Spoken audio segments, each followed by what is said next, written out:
El domingo anterior afirmé que muchas veces cuando se habla de santidad, en lo primero que se piensa es en hacer o no hacerlo, ¿recuerdan? Primeramente, cuando se nos viene esa palabra a nuestra mente, empezamos a pensar en qué hacemos o qué no hacemos para ser santos. Pero esa idea fue desvirtuada por el mismo capítulo de Hebreos que estamos predicando desde los versículos 1 al 13. Lo primero que debe pasar en una persona que quiere ser santa, apartada, consagrada a Dios, es precisamente ser, no hacer. Y eso solo lo podemos encontrar en la persona de Cristo, en el Evangelio, aquel que sufrió hostilidades por nosotros, aquel que nos hizo hijos de Dios y aquel que nos fortalece a nosotros para nosotros poder fortalecer a los demás también.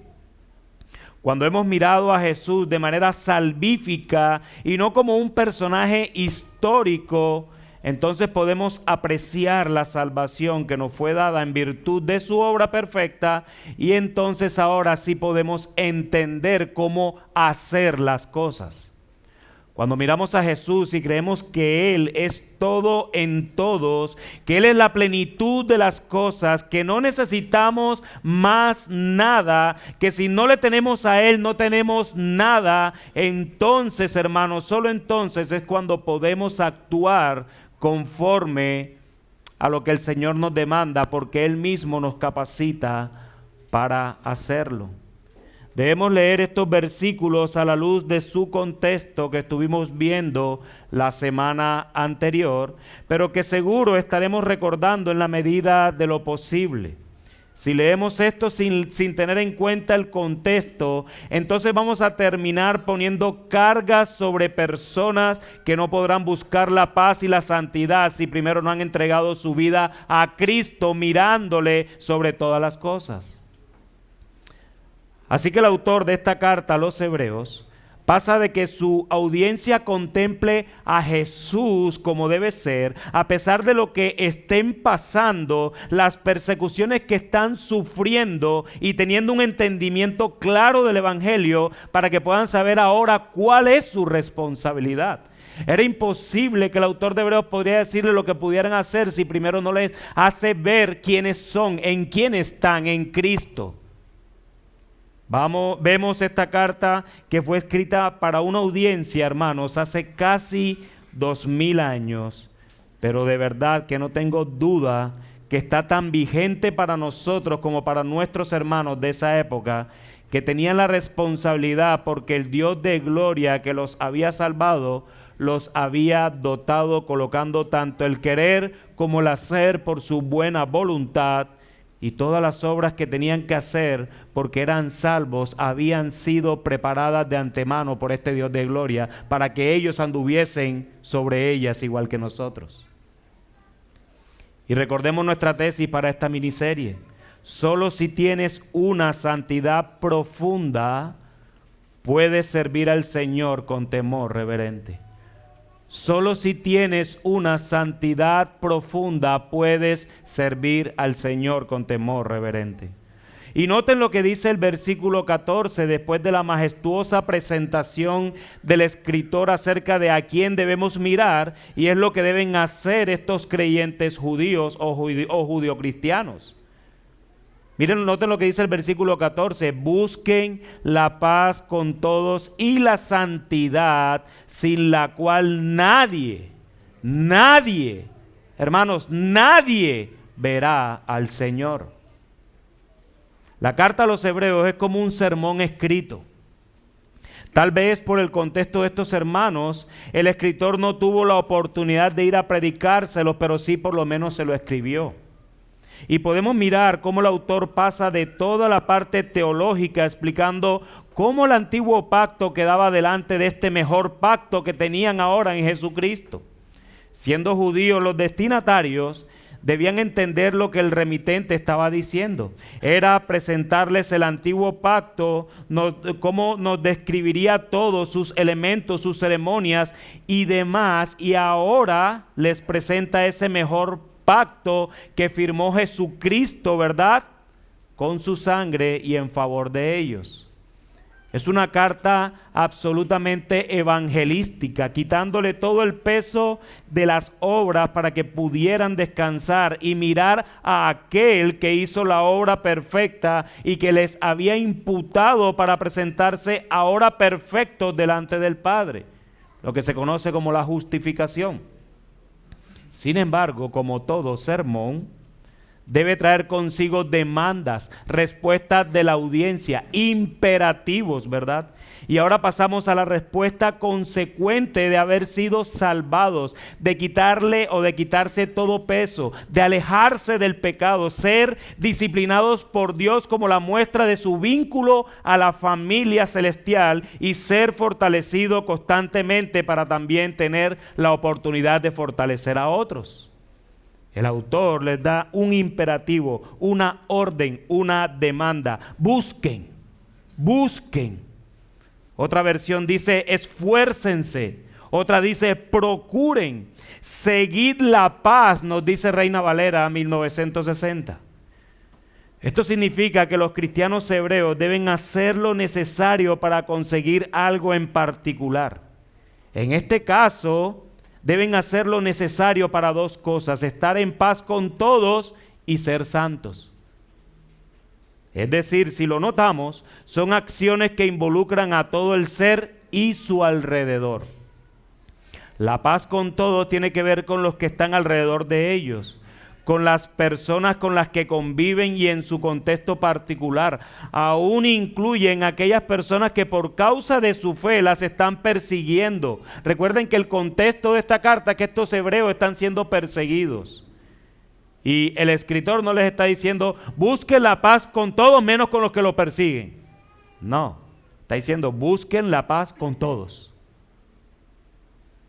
Busquen la paz con todos. Y buscar el otro aspecto tiene que ver con la vida espiritual personal. La paz es con todos y el otro aspecto, la santidad, tiene que ver con la vida personal. La paz tiene que ver con los hombres, la santidad tiene que ver con la relación personal con el Señor. El escritor, inspirado por Dios, les demanda que deben ser intencionales, hacer lo necesario, esforzarse, procurar, priorizar, estar en paz con todos y santificarse. No hay ninguna opción para aquellos que han creído en Cristo de no santificarse, es lo que el autor de Hebreos les está diciendo a sus lectores. Uno de los atributos de Jesucristo es que es el perfecto pacificador. Siendo Dios, no estimó el ser igual a Dios como cosa que aferrarse y vino a restaurar la relación perdida que teníamos con el Padre por causa de nuestro pecado. El ofendido vino al ofensor a restaurar y eso debe ser suficiente para que nosotros ahora, hijos de Dios, seamos como Jesucristo y nos esforcemos en buscar la paz con todos, sobre todo con aquellos que conocemos que necesitan el Evangelio, que deseamos que sean salvados por la gracia de Cristo y que urgentemente necesitamos predicarles, ser pacificadores. Lo que significa ser pacificadores cuando Cristo está en el Sermón del Monte tiene que ver con con que esa persona tenga paz, no tanto con él, sino con Dios. Porque al hecho de que tú tengas paz con Dios, vas a tener paz conmigo, es consecuente. Lo interesante de ser pacificador es llevar a esas personas a que conozcan al Dios de gloria que nos ha salvado a nosotros. La verdadera paz la encontramos en Dios. Los hombres han procurado vendernos paz a través de muchos métodos, pero cuando conocemos al Señor sabemos que eso es efímero, de que esa paz humana siempre se acaba y debemos ir al que verdaderamente nos mantiene en paz a pesar de las circunstancias de la vida, porque su fuente inagotable de paz está siempre disponible para nosotros. La paz que sobrepasa todo entendimiento. Pero también los hebreos deben hacer lo necesario para buscar la santidad, para santificarse de manera progresiva e intencional con el único fin de parecerse cada día más a aquel que los había sacado de la esclavitud del pecado. La santidad personal es aquella que debían procurar estos hermanos con respecto a su relación con Dios. No importaba la circunstancia de persecución que ellos estaban viviendo, no importaba cómo se sintieran, no importaba qué estado de ánimos tendrían. Más allá y alejado de todo eso, era una realidad lo que necesitaban: procurar, buscar, esforzarse y hacer lo necesario para ser santos. Cuando hablamos de santidad o de santificación, eso teológicamente se puede dividir en dos aspectos. Una que es una santificación posicional y otra que es una santificación progresiva. Y quiero hacer esa claridad porque nosotros la santificación posicional nunca la vamos a obtener por nuestros propios méritos. La santificación posicional es aquella que ya Cristo ganó por nosotros. Él nos hizo hijos, Él nos apartó para sí, Él nos ha hecho para Él. Entonces, posicionalmente pertenecemos a Dios como creyentes. Esa es la santificación posicional. Pero, como seguimos de este lado de la eternidad, debemos procurar la santidad progresiva, que es aquella que caminando vamos a estar santificando y haciéndonos más a la imagen de nuestro bendito Salvador Jesucristo. Pero eso tampoco lo vamos a lograr si no somos creyentes. Porque el Señor, una vez más, como lo dije hace unos minutos, prepara las obras de antemano para que tú y yo caminemos sobre ellas. Y Él no prepara obras de antemano para que los impíos caminen sobre ellas, no. Para los impíos está el Evangelio. Entonces, ser santos no significa ser perfectos, sin manchas o inmaculados. Ser santos significa que el mismo Dios que salvó a los hebreos es el mismo que obra para que ellos se santifiquen, se aparten, caminen, procuren, anden, prosigan en el camino del Señor de acuerdo a sus preceptos. Ser santos entonces no significa ser perfectos, sino ser perfeccionado. Dios nos está perfeccionando. Es un caminar, es algo que comenzó el día que conociste al Señor y que va a terminar el día que estés con el Señor. Es un proceso, es un camino. Pero no tomemos esta definición como algo de que ahora entonces, como esto no ha terminado, entonces yo me estanco. No, tú tienes que buscar la paz y la santidad. Tienes que buscarla, hermano. No, voy a esperar a que el Señor venga y me santifique. No. Búscala. Ya Él la ha obrado. Sus preceptos están escritos. Él te dice cómo debe ser. Solamente lee y aplica para tu vida. Sé santo.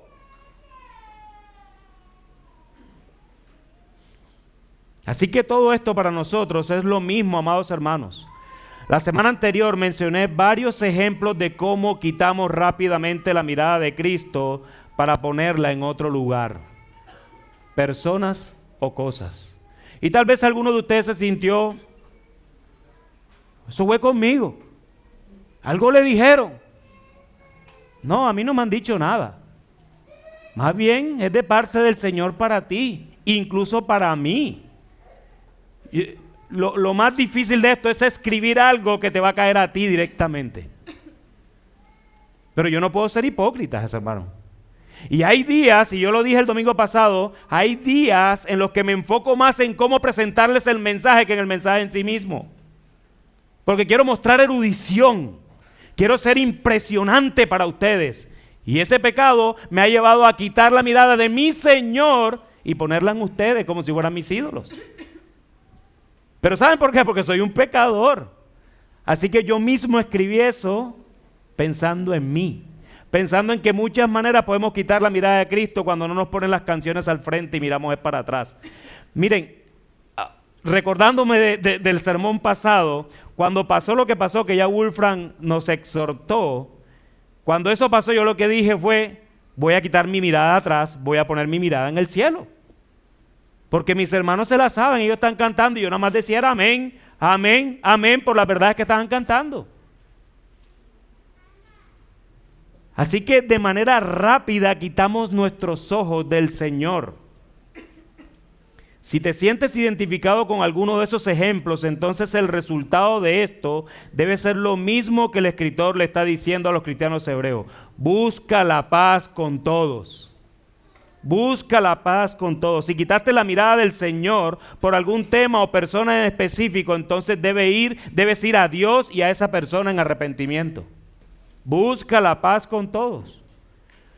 Con ese acto estamos buscando la paz con todos y la santidad. Amados, no nos dejemos gobernar por el orgullo. El cristianismo es contramundo. Mientras el mundo espera que cuando alguien hace algo malo, esa persona vaya donde la persona que hirió a retractarse. Y eso es lo que incluso a veces nosotros esperamos, ¿verdad? A veces alguien hace algo público y estamos esperando que salga públicamente a decir que se equivocó. Normalmente estamos esperando eso, ¿o no? Bueno, el cristianismo nos demanda que el ofendido, o sea, nosotros como ofendidos, vayamos al ofensor, porque el ofensor está cegado por el pecado en esos momentos. Eso es buscar la paz. Con esto estamos mostrando el corazón del evangelio en la práctica, en donde fuimos perdonados cuando el ofendido, Dios, vino en búsqueda de los ofensores que fuimos todos nosotros. Ese es el evangelio, hermanos. En cuanto dependa de nosotros, como dice Pablo en sus cartas, estemos en paz con los hombres, pero también, como lo dice el autor de Hebreos, procuremos, hagamos lo necesario para ser santos. Y la razón que da el escritor de Hebreos a su audiencia es que sin esto, y es lo más duro, nadie verá al Señor. Nadie verá al Señor. Tremenda responsabilidad. Cuando alguien anda en pleitesía constante con los hombres y está sin ser santo, apartado y por lo tanto santificándose, es imposible que pueda ver al Señor de paz y al Santo perfecto. Esto no es una salvación por obras. Es imposible que podamos estar en paz con los hombres y buscar la santidad si ante Dios no nos ha amado primero o no ha obrado primero en nosotros. Es imposible amar si Dios no nos ha amado primero. El amor cristiano depende de Dios. Es la fuente y en el evangelio es donde se ve expresado ese amor. Así que no podemos hacer esto sin Dios mismo. No es en tu fuerza. Tú no vas a poder ser santo en tus fuerzas. Tú no vas a poder buscar la paz en tus propias fuerzas. Por eso es que como creyentes debemos saber, recordar, entender que Dios es santo, como lo cantábamos hace unos minutos. Y este Dios santo nos ha salvado, nos ha apartado, nos ha consagrado para Él solamente. Él no nos comparte con el mundo, somos de Él. Y lo que hacemos es por Él, de Él y para Él. Nada más. Así que buscamos, nos esforzamos, procuramos y hacemos lo necesario para estar en paz con todos y ser santos, es por lo que ya Él hizo en nosotros. Así que ningún creyente tiene excusas, y si tú eres creyente y crees que tienes excusas, debes arrepentirte y volver al Señor antes de que no le veas. Porque ningún creyente se justifica en su pecado para no buscar la paz y la santidad. Un siervo del Señor dijo: el camino de la fe es un camino de obediencia y produce un carácter recto en las relaciones con los hombres, paz, y en la relación con Dios, santidad.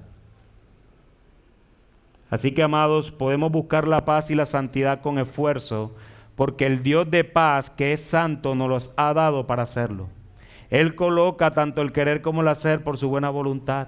Y parte de lo que debemos hacer es lo que Él sigue diciendo en los versículos 15 y 16, que es lo que debemos evitar. Hagamos esto, evitemos esto. Noten lo que dice el versículo 15 y 16. Cuídense, ahorita dijo busquen, ahora cuídense de que nadie deje de alcanzar la gracia de Dios, de que ninguna raíz de amargura brotando cause dificultades y por ella muchos sean contaminados. Que no haya ninguna persona inmoral ni profana como Esaú, que vendió su primogenitura por una comida. Así como ha dado un imperativo para la paz y la santidad, la cual debe ser buscada, de la misma forma el autor de Hebreos usa otro imperativo, lo cual ayuda a descifrar de qué manera los cristianos hebreos pueden buscar la paz y la santidad, y por supuesto nosotros. Él le dice: cuídense. ¿De qué manera puedo hacer eso, autor de Hebreos? Bueno, cuídense. Miren bien, dice otra versión. Asegúrense, una versión más dinámica. Pero el significado de esto tiene que ver que caminen con cuidado hacia la paz y buscando la santidad, evitando hacer algunas cosas. En primer lugar, que nadie deje de alcanzar la gracia de Dios. Que nadie deje de alcanzar la gracia de Dios. Tremenda responsabilidad que este autor está poniendo sobre los hebreos. Los receptores de la carta deben tener claro que ellos individual, escuchen bien, y corporativamente no pueden ser causa de que otros no alcancen, no vean la gracia de Dios. No pueden ser piedra de tropiezo para sus hermanos en la fe, como tampoco con los demás con los cuales deben procurar estar en paz. Ellos debían ser testimonio de Cristo para los de adentro y para los de afuera. No había alguna posibilidad de ser de dos caras y poder mantenerse fiel y santo delante de Dios. No había ninguna posibilidad. Pero en segundo lugar dice que nadie tenga raíz de amargura porque contamina a los demás.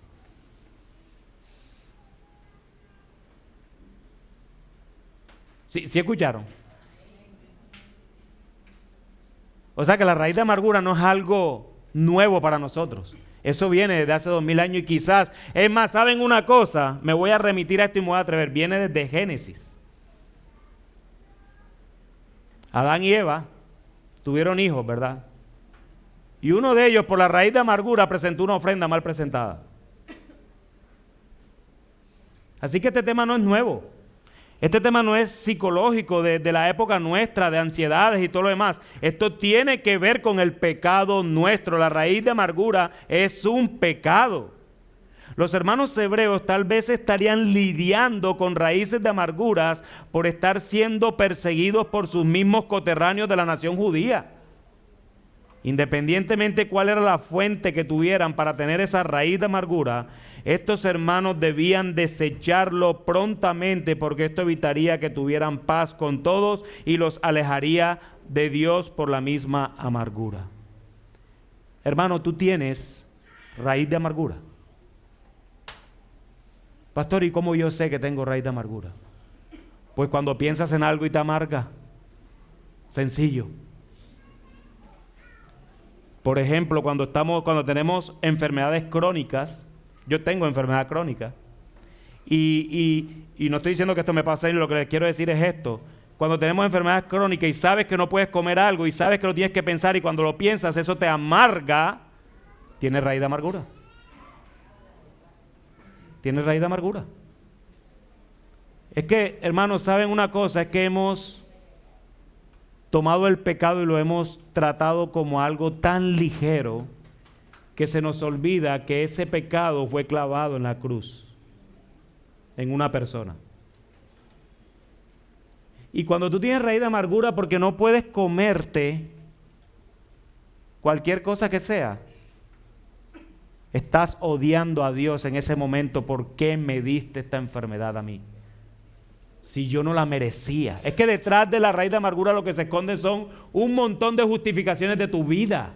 Es que yo no lo merecía, yo he sido bueno con todo el mundo, yo soy un buen trabajador, ¿por qué no me pagan tanto como yo merezco? Cuando el dinero, ¿sabes cuándo tú ves raíz de amargura? Cuando está llegando el 30 ya no tienes dinero y tu corazón no lo soporta nadie. ¿Pero qué quieres que haga si ya no tengo plata? Estás amargado o amargada, hermano. Estás descontento, descontenta. Estás diciéndole a Dios, tú estás equivocado conmigo. Pero no profundizamos en el pecado. Creemos y lo tomamos con liviandad y nunca nos santificamos porque creemos que es que yo soy así. No, tú no eres así. Tú eres peor y el Señor te ha traído santificándote. Tienes que abandonar el pecado, dice Hebreos. Tienes que despojarte de todo peso. Pudiera seguir con muchos ejemplos hoy de raíz de amargura. Porque yo creo, hermanos, que ese es de los pecados con el que menos lidia un creyente. Porque cree que eso es normal en él. Es que ¿saben cómo le han llamado la raíz de amargura hoy? No, es que eso es mi carácter. No es que yo soy así, eso hace parte de mí. No. Eso es pecado. Aquí la Biblia lo está diciendo, pecado, raíz de amargura. Porque la raíz de amargura te va a gestionar un montón de frustraciones que al final te estás centrando en ti y no en Dios, en donde tú te tienes que santificar. Y en tercer lugar, que nadie rechaza a Dios. Noten lo que dice otra vez el texto en el versículo 16. Que no haya ninguna persona inmoral ni profana como Esaú, que vendió su primogenitura por una comida. Una de las maneras que los hebreos podrían caer fácilmente sin darse cuenta es que estarían rechazando a Dios de diferentes maneras. El escritor pone en sus mentes a una persona que rechazó a Dios de manera intencional y este fue Esaú. Esaú fue el hijo de Isaac que nació junto con Jacob. ¿Lo recuerdan? Esaú era el mayor y por lo tanto heredaba la primogenitura, que era la bendición del padre a su hijo mayor como símbolo de reemplazo en la familia cuando ya éste faltara. Pero Esaú, en sus ansias terrenales, le vendió la primogenitura a su hermano por un plato de comida. En este acto, Esaú no solo estaba despreciando la bendición, sino que no se estaba dando cuenta que estaba rechazando a Dios mismo, porque esto era un mandato de Dios. Él decidió voluntariamente rechazar a Dios y esto lo trae el autor de Hebreos a sus lectores para que recuerden eso. Para que recuerden eso. ¿De qué maneras prácticas están rechazando ustedes a Dios también? No sean como Esaú. Ahora bien, hay algo, y esto fue el reto de este texto, que me llama la atención, es que el autor de Hebreos pareciera que llamara a Esaú inmoral, no solo profano. Pero si nosotros leemos Génesis, en ninguna parte nos muestra el autor de ese libro que Esaú fue inmoral. ¿O alguien sí lo recuerda? Por ello ha habido debate en este tema porque entonces han sacado conclusiones. Se trata de una inmoralidad espiritual. Pues cualquiera que le es infiel al Señor es inmoral espiritual. Lo cual es cierto, pero no es a lo que el autor de Hebreos está apuntando, porque el texto en las copias originales habla de una inmoralidad sexual, no espiritual. Entonces, lo que creo que el autor de Hebreos está diciendo en el texto, teniendo en cuenta cómo está escrito la palabra en las copias, es que evitemos la inmoralidad sexual y ser impíos como Esaú, porque esa palabra está dividida en dos, no está pegada. Él no está diciendo que Esaú necesariamente sea un inmoral sexual y un profano. Es lo que está diciendo cuando tú ves el original. Esa palabra partida está diciendo evitemos la inmoralidad sexual y ser profanos o impíos como Esaú. Es como lo más cercano a una realidad para no traer y poner carga sobre Esaú, que la misma Biblia nunca dijo. Ahora, podríamos decir que Esaú también se casó con cananeas y todo ese tipo de cosas y tal. Sí, pero aún Dios ni siquiera nunca le condenó sobre eso. La condena sobre Esaú era únicamente en haber rechazado a Dios por haber vendido la primogenitura. Él rechazó a Dios. Y solo eso era suficiente. Hermano, lo que Esaú hiciera después de eso era consecuencia de rechazar a Dios. Era pecado sobre pecado. Lo que es claro por la historia que ya conocemos de Génesis es que Esaú rechazó a Dios por vender algo que Dios había dicho que se hiciera como parte de la bendición de los hombres. Era una orden de Dios, un mandato de Dios. El primero es el primogénito, obviamente, y le tienes que dar la bendición al primogénito. Hermanos, de la misma manera que estos cristianos hebreos debían evitar hacer estas cosas en pro de buscar la paz con todos y la santidad para ver al Señor algún día en la eternidad, de la misma manera nosotros debemos hacerlo. ¿Qué debes hacer para que nadie deje de alcanzar la gracia de Dios en cuanto dependa de ti? ¿Qué debes hacer para no tener raíz de amargura que puedas llegar a contaminar a otros? ¿Qué debes hacer para no rechazar a Dios? Una vez más me remonto al domingo pasado, mirar a Jesús. mirar a Jesús, mirar el Evangelio. En el Evangelio encontramos gracia para dar gracia a otros. En el Evangelio hallamos oportuno socorro cuando nuestro corazón quiera amargarse, recordándonos que Jesús se tomó la copa amarga de la ira de Dios para que nosotros ahora tuviéramos compasión y misericordia por todos y podamos santificarnos intencionalmente. Es en el Evangelio que debemos creer profundamente, porque fue lo que solucionó el problema del pecado para no rechazar a Dios. Esaú no tuvo esa oportunidad. Esaú no se enfrascó en su rechazo a Dios, sino en que había perdido la bendición. Él veía eso como si fuera lo más importante y no su rechazo a Dios. Y es lo que el escritor le recuerda a sus lectores en el versículo 17. Noten lo que dice. Porque saben, él está diciendo a los hebreos, porque saben que aún después, cuando quiso heredar la bendición, se enfrascó en la bendición, fue rechazado. Pues no hay ocasión para el arrepentimiento, aunque la buscó con lágrimas. Los cristianos hebreos sabían, dice el autor, entendían la historia. La conocían porque les recuerda lo que Esaú hizo después de haber perdido la primogenitura. Esaú fue rechazado por aquel que él rechazó primero, porque nunca se arrepintió de haber rechazado a Dios, sino que su arrepentimiento iba en pro de la bendición de Dios. ¿Sí lo notan? Los cristianos hebreos necesitaban entender esto, así como nosotros también. Esaú vendió la primogenitura por un plato de comida, rechazó a Dios. Y cuando su padre lo rechazó porque ya había bendecido a Jacob, este lloró, trató de rescatarla, pero era demasiado tarde. Él nunca lloró de arrepentimiento por su rechazo contra Dios. Él lloró porque ahora quería la bendición. Hermanos amados, que nuestro arrepentimiento no sea movido porque no somos bendecidos, sino porque cuando pecamos, cada acto que cometemos de pecado es un rechazo a Dios y al Evangelio que Él nos ha dado en Cristo. Cuando tú pecas, hermano, cuando yo peco, deja de mirar contra quién pecaste primero, tienes que mirar a Dios. Dios fue contra quien tú pecaste primordialmente, contra su santidad, contra su Evangelio, contra la cruz. Pero a veces nos enfocamos tanto, y esto es importante, enfocarnos contra quién pecamos de este lado de la eternidad. Y por eso nuestro orgullo no da para ir allá contra el que pequé, porque no contemplamos cuando somos creyentes muchas veces que hemos pecado contra Dios primero. Cuando tú contemplas que pecaste contra Dios primero y eres creyente, tu corazón se va a arrepentir.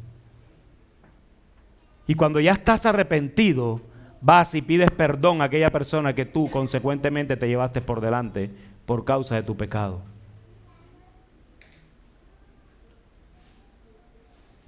Este pasaje está dado en un contexto corporativo, en un contexto eclesial.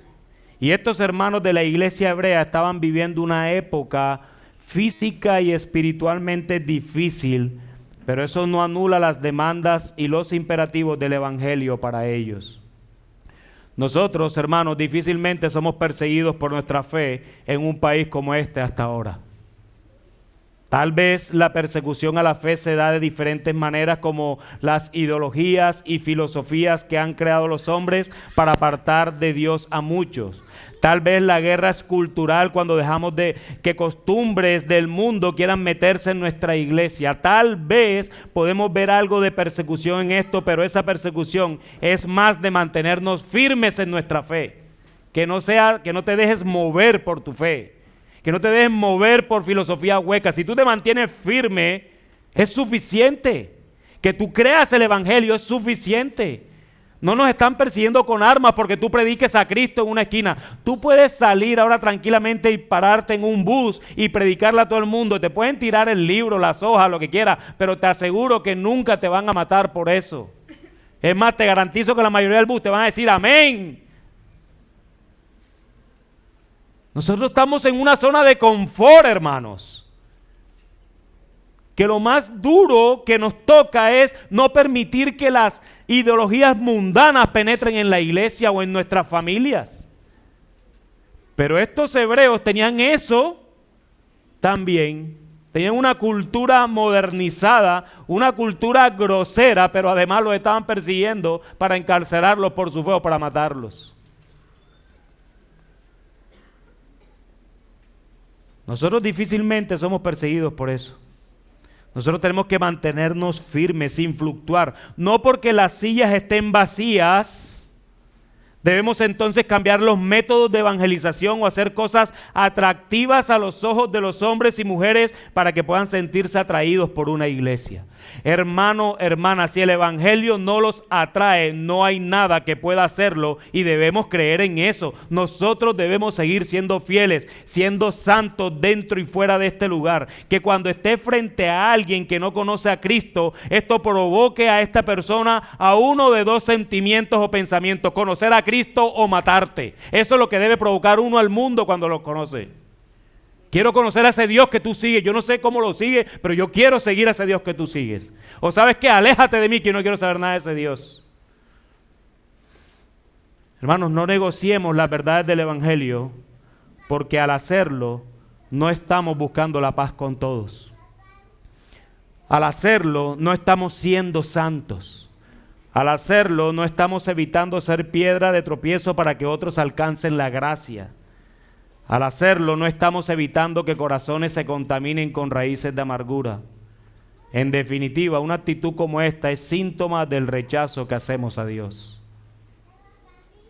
Esto fue lo que hizo Esaú y es lo que el escritor de esta carta le dice a sus lectores que no hagan, y por supuesto a nosotros también. Así que, en primer lugar, hermanos, busquen la paz con todos. En cuanto dependa de ti, hazlo.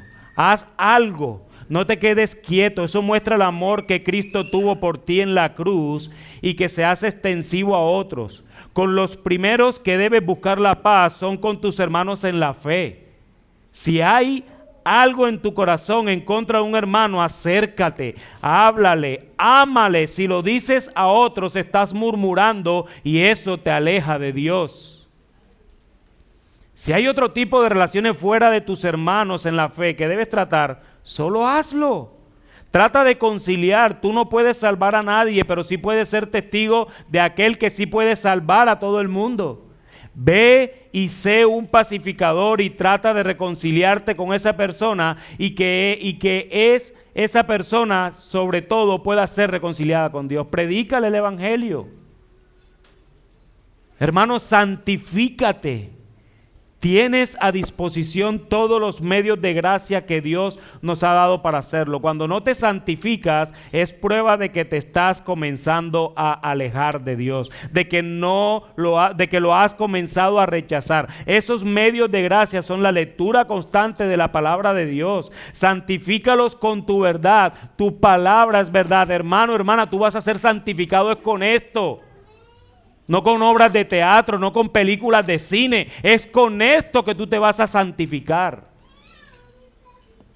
También tenemos la oración tan despreciada. La oportunidad de dirigirnos al único creador del universo la tenemos como creyentes y la despreciamos, la rechazamos. Nosotros podemos correr en oportuno socorro y ¿sabes algo, hermano, hermana? Tienes la certeza de que si tú eres creyente, Él te escucha en virtud de la obra de su Hijo, quien te ha salvado, porque Cristo mismo está intercediendo por nosotros en estos mismos momentos. Ahora mismo, Cristo está intercediendo por ti y por mí por causa de su palabra predicada. ¡Qué privilegio, hermanos! Pero no oramos. Porque somos autosuficientes, porque somos orgullosos. Porque no necesitamos de Dios en muchas áreas de nuestras vidas. Porque creemos que podemos solucionar todo. Y otro medio de gracia tan despreciado hoy por hoy es la iglesia. La iglesia. Bueno, yo no sé, visita que estás aquí, yo no sé con qué motivación viniste hoy. Pero yo te voy a decir algo que probablemente te va a doler. Los ojos de Dios no están puestos sobre ti. Los ojos de Dios están puestos sobre su iglesia amada, sobre sus hijos por los que su Hijo vino a dar su vida. No creas la verdad del mundo de que la familia, el domingo es el día de la familia, o el domingo es el día de la playa, o el domingo es el día de esparcimiento. No, el domingo es el día del Señor, y el Señor debe merecer toda la gloria nuestra y darle toda la gloria a Él. Pase lo que pase, siempre contempla en tu vida que el domingo es un día en que Él te ha convocado para que corporalmente puedas adorarle a Él solamente, porque Él es digno de toda alabanza, de toda gloria. Tenemos la iglesia, hermanos y hermanas dispuestos a servir para que mi alma sea santificada, para que mi vida entera esté consagrada al Señor, como cantábamos ahora. No lo vamos a poder lograr solo. La iglesia es el medio que mayormente va a usar el Señor para ser santos. Hermano y hermana que estás aquí, si desprecias a la iglesia de Dios como medio para que crezcas en tu vida en santidad, estás rechazando a Dios mismo. Y la iglesia usa la disciplina descrita por Dios mismo para santificarnos. La disciplina instructiva como esta y la disciplina correctiva. Dios no solo nos ha dicho cómo ser santos, hermanos, sino que también nos ha dado el instrumento y los medios para hacerlo. Nos ha dado su Espíritu Santo que mora en nosotros como creyentes para capacitarnos para toda buena obra y hacernos cada día más santos y a la estatura del varón perfecto de nuestro Señor Jesucristo. Amados hermanos, no rechaces a Dios. Cuando estás pecando, estás rechazando a Dios. Cuando rechazas a un hermano por cualquier circunstancia, estás rechazando a Dios. Cuando alguien te confronta con tu pecado y te molesta, recuerda que tu raíz de amargura en esos momentos es contra el Señor. Mi hermano, confía en que el Señor está tratando tu vida a través de la iglesia para que seas más santo de lo que eras ayer e ir perfeccionándote para ese día en que estarás para siempre con Cristo. Mira con amor a aquellos que se acercan a ti para instruirte, para amarte, para corregirte, para consolarte, para confrontarte. No contamines a otros con tu amargura, más bien busca a otros para que te ayuden. En esta carrera no podemos solo, necesitamos ayuda y Dios te ha provisto de una iglesia para que seas ayudado. Así que si tú eres cristiano, siempre vas a volver al Señor. Yo tengo la certeza siempre de eso. Si esa persona es creyente, va a volver. Pastor, hagamos algo, da tiempo que Él va a volver, nosotros no somos el Espíritu Santo. Esa es nuestra vida, una vida de arrepentimiento y fe. Pero no por la bendición de Dios como lo hizo Saúl, sino porque sabemos que necesitamos al Dios de gloria en nuestras vidas y que el pecado destroza nuestra alma y nos pone de espaldas a Dios. Cuando un cristiano como tú sabe esto, sabe que vuelve a Dios, unas veces más dolorosas que otras, pero en todo Dios es suficiente para ti. Así que ánimo, mi hermano, que esta carrera pronto acabará y que cuando estemos delante de aquel que la ganó por nosotros, podamos decirle que nuestra vida estuvo consagrada a Él y que ahora podemos disfrutar de su presencia por la eternidad. Y tú, amigo que estás en este lugar, solo quiero decirte que mi mayor deseo es que puedas ver a Cristo, que vuelques tu mirada al Señor y que la quites de tu vida, de tu situación, de tu matrimonio, de tus hijos y puedas enfocarla en el Señor. Que no seas como Esaú, que solo lloraba porque no tenía ya más la bendición, y que más bien hoy llores de arrepentimiento por haber rechazado a Dios toda tu vida. Pero hay esperanza para ti, amigo mío. Estás a tiempo. Nunca es tarde mientras estés de este lado de la eternidad.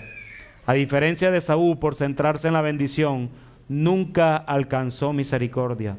Pero tú hoy puedes alcanzar misericordia si reconoces tu pecado delante del Dios Santo y reconoces la necesidad de salvación para tu vida y puedas someterte voluntariamente al señorío de Cristo. Amigo, escucha algo, Dios no rechaza ningún corazón contrito y humillado. Así que ve a Cristo y ve ahora, antes que sea demasiado tarde para ti. Que el Señor bendiga su palabra. Amén.